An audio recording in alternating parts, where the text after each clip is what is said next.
Ras Laffan, au Qatar. La plus grande usine de liquéfaction de gaz au monde, visée par des frappes iraniennes.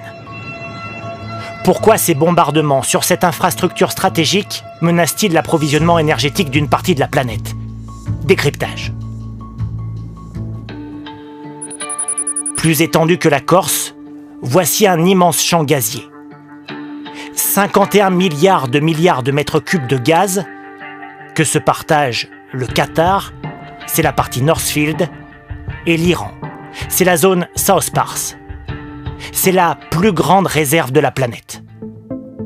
Le gaz est extrait des profondeurs du golfe Persique grâce à ces plateformes que nous avons localisées, avant d'être envoyé sur la côte pour y être stocké et transformé dans ces gigantesques usines.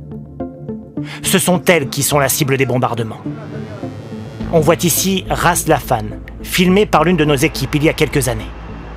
Selon les autorités du Qatar, près de 20% de ces installations ont été détruites par des frappes iraniennes.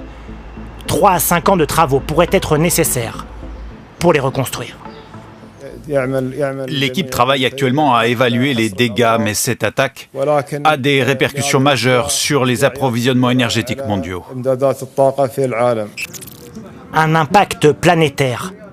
Car si l'Iran destine essentiellement sa production de gaz à son marché intérieur, le Qatar, lui, en exporte l'immense majorité vers la Chine, la Corée du Sud, l'Inde ou l'Europe. Selon des experts, depuis la guerre en Ukraine, environ 10% du gaz consommé dans l'Union européenne vient du Qatar. Quand il y a eu la guerre en Ukraine, on importait plus de gaz russe et du coup on a cherché d'autres fournisseurs, notamment nous Européens, et on s'est tourné entre autres vers le Qatar. Donc en fait on avait cette dépendance au gaz russe qu'on a troqué pour une dépendance entre autres au gaz qatari et qui aujourd'hui se retrouve à nouveau bloquée. Les frappes au Moyen-Orient pourraient avoir des répercussions pendant des années sur l'économie mondiale.